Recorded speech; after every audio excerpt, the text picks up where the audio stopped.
Abonnez-vous sur notre chaîne YouTube Kadhafi Mboumoudi pour ne rien manquer. D'entrée de jeu, je tiens à préciser que ma proposition de loi renferme 55 articles. Ces 55 articles portent essentiellement sur des questions fondamentales liées à la succession, au trust, aux régimes matrimoniaux, aux libéralités, à la succession, mais aussi aux fiançailles et à la polygamie. La question de la dot, évidemment, celle qui est plus amplement développée dans la cité, n'occupe qu'une infime partie, soit 4 articles sur 55 articles. Pour vous permettre de comprendre et de maîtriser les différentes innovations structurelles que je tente d'apporter dans ces textes, je m'en vais vous signifier au préalable que ces textes a 12 innovations, parmi lesquelles il y a la question notamment de la succession. Cette proposition de loi participe au renforcement juridique de la protection pénale de la succession. Elle répond à de nouvelles préoccupations de dévolution successorale.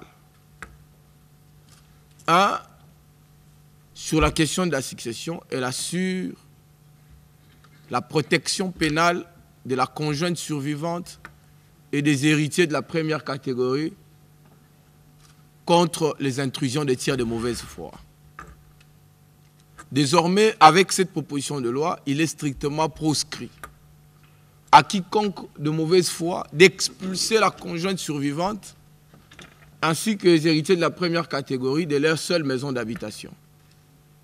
Ma proposition de loi vient renforcer aussi la question de la pénalisation et de la protection, si vous voulez, juridique de la liquidation.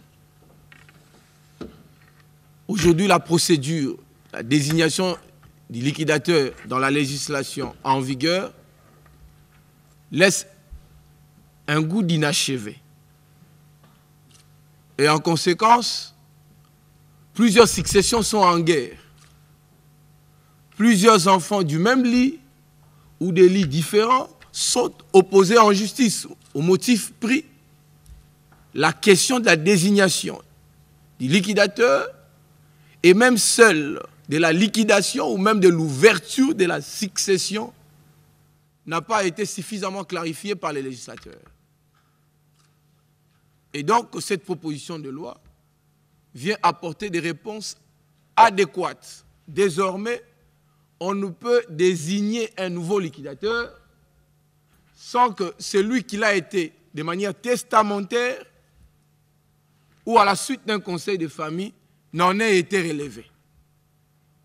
Et ceci protège toutes les successions des intrusions des personnes de mauvaise foi. Au-delà de la succession, cette question insère la notion du trust. C'est une notion nouvelle certainement que je vais devoir expliquer, que j'ai dû transposer du droit canadien. Parce que ce mécanisme nouveau a fait des preuves au Canada, pour votre information.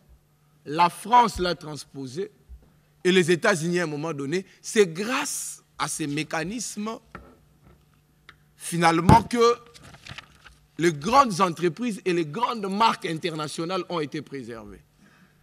Je cite notamment Coca-Cola aux États-Unis, Peugeot, Michelin. C'est quoi le trust?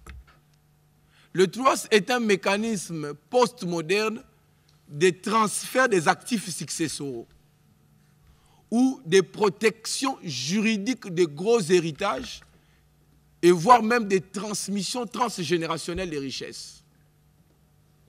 J'ai remarqué ceci au Congo, que généralement après la mort du Dekuyus, de grosses successions sont laissées à la merci des prédateurs. Et comme conséquence, ces successions disparaissent après la mort de leur titulaire.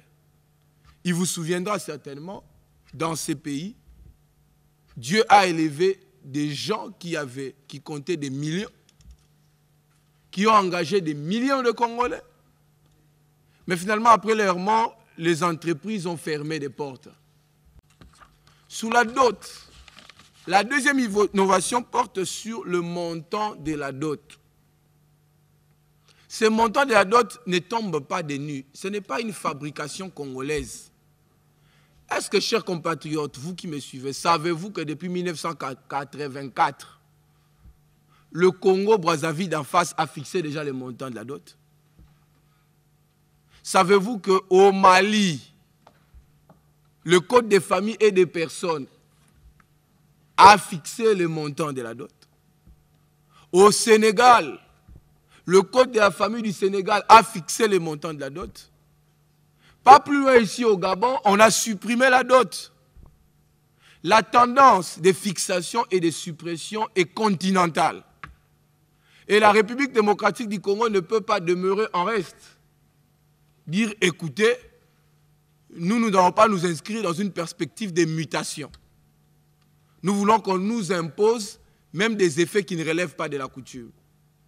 Nous ne voulons pas qu'on puisse fixer les montants de la dot, confondant ainsi la valeur intrinsèque de la femme à la valeur dotale. Tenez, qu'est-ce que j'apporte comme innovation? L'innovation, c'est que le montant de la dot ne peut pas dépasser 500 $ sur l'ensemble du territoire national. Le montant, c'est l'enveloppe qui accompagne la liste. On vient de parler de la liste. Et là, nous parlons de l'enveloppe. Ce montant est indicatif et discutable. Il va de 1 $ à 500 $. À côté, nous avons créé une clause de convention numéraire qui permet au futur époux ou à l'homme qui a des moyens ou des possibilités d'aller au-delà du montant légal. Il peut aller à 10 000, 100 000, même 1 million de $. Pourquoi voudriez-vous empêcher aux Congolais moins nantis de se marier parce que vous avez de l'argent? Parce que vous pouvez épouser à 20 000, à 30 000, vous pensez que la question de la fixation est une question banale, alors qu'elle est précieuse pour certains couples qui vivent en union libre, qui attendent la fixation pour légaliser. Ils ont perdu le sens d'honneur et de la dignité. Il y en a même qui mettent des anneaux alors qu'ils n'ont jamais officialisé les liens. Pourquoi ne pas donner la possibilité à ces Congolais, à ces gagnes petits également, de jouir de la plénitude, de la vertu du mariage? Parce que j'ai créé des catégories. Il y a la catégorie des nantis. Alors s'ils estiment qu'ils sont gênés par 500 $, ces hommes-là, ils n'ont qu'à aller au-delà de 500. 10 000, 20 000, 30 000. Mais n'empêchez pas aux jeunes licenciés qui viennent de finir, qui sont au premier emploi, à leur premier emploi. N'empêchez pas aux jeunes médecins qui viennent d'être recrutés, aux chauffeurs qui me suivent de gagner petit. Parce que pour certains chauffeurs, il y en a un qui s'est confié à moi qui me dit, mais vous savez que 1 000 $, c'est me demander les yeux de la tête. Pour réunir 1 000 $, il faut une thésaurisation de 5 ans, 1 000 $. Mais il y en a qui trouvent 1 000 $ dans la facilité. Il y en a un aussi qui est venu me dire, un compatriote qui est venu dire, écoutez honorable, ce que tu as proposé nous a sauvés. C'est depuis longtemps que nous attendions la recevabilité de cette loi. Figurez-vous que dans l'arrière-pays, chez moi par exemple à Koutou, pour avoir même 500 $, c'est la fortune de toute une vie. Ne minimisons pas. Nous avons proposé ceci pour mettre tous les Congolais sur le pied d'égalité. Ça s'appelle facilité légale. Si vous estimez que vous avez plus de moyens, dérogez à la loi. Mais ce qui est interdit, c'est que la belle famille ne peut pas imposer unilatéralement le dépassement de 500 $. Donc on vous offre pleinement un texte avec des clauses libérales. Et entre-temps, ces textes renforcent le principe de l'autonomie, de la volonté. Il y a un débat intéressant au niveau de l'Assemblée nationale autour de la polygamie. Mais beaucoup de Congolais qui ne me suivent pas ont cru comprendre que j'ai proposé l'insertion de la polygamie comme innovation. Non, je suis homme d'église, je suis pasteur, je pénalise la polygamie dans sa version polygynique et polyandrique. Donc je ne peux pas limiter les taux de la dot et ouvrir la porte à la polygamie. C'est du désordre sociétal. Dans l'intérêt supérieur des femmes mariées, je pénalise la polygamie. Si l'Assemblée nationale estime qu'il faut revoir cette question, libre à elle. Moi, j'apporte une contribution comme homme d'église. Parce que ce pays a été dédié entre les mains du Seigneur par le président de la République, Félix Antoine Tshisekedi. Et je m'inscris dans la même veine. Parce que Dieu a besoin de nouveaux esprits dans les institutions. Et moi, j'apporte une rénovation. J'assure la sécurité juridique du foyer conjugal, qui est en quelque sorte le fondement même de toute société cohérente. Ma proposition ne fixe pas la valeur de la femme. Par contre, elle fixe la valeur dotale. Il y a une nuance de droit à établir entre la valeur intrinsèque de la femme et la valeur dotale. C'est tout à fait différent. La femme, naturellement et intrinsèquement, n'a pas de valeur quantifiable. La femme est une bénédiction de Dieu. La femme ne peut être évaluable en argent. Et donc, arrêtez de considérer à chaque fois que quand vous amenez vos filles au mariage, il existe derrière cette transaction une espèce de vente. Il n'y a pas vente. La dot lie, le mariage lie deux familles. Et la valeur dotale n'est pas à confondre à la valeur intrinsèque de la femme. Ainsi, ma proposition de loi apporte 3 grandes innovations sur la question de la dot. La première innovation porte sur la liste dotale. La deuxième innovation porte sur la fixation du montant de la dot. Et la troisième innovation porte sur l'organisation des cérémonies festives et des questions connexes. Sur la liste dotale, ma proposition de loi apporte 3 innovations. La première innovation est celle en rapport avec l'interdiction d'insérer sous la liste dotale des objets qui ne relèvent pas de la coutume. C'est une forme d'authentification de la coutume. On ne peut pas faire le culte de la coutume et la combattre. Ce qui revient à dire qu'il est interdit dans ma proposition de loi de recopier servilement les effets et les objets qui ne relèvent pas de la coutume à envisager dans le cadre de la dot. Et je tiens à préciser que ma proposition de loi n'annule pas tous les effets coutumiers. C'est-à-dire, par exemple, chez les Bashi, les vaches restent, c'est la coutume des Bashi. Mais on y ajoute simplement l'enveloppe à côté. Chez les Luba, les fusils restent. Chez les Bakongo, la double facturation reste. Chez les Bamongo, nous maintenons la pirogue. Mais ce qui est proscrit, il est proscrit aux Mongo qui doivent demander la pirogue, d'y ajouter en sus de la pirogue les vaches qui relèvent de la coutume des bâches. Où est le mal? Deuxième innovation sur la liste dotale, c'est l'interdiction d'insérer les objets modernes. La dot a perdu toute sa valeur coutumière.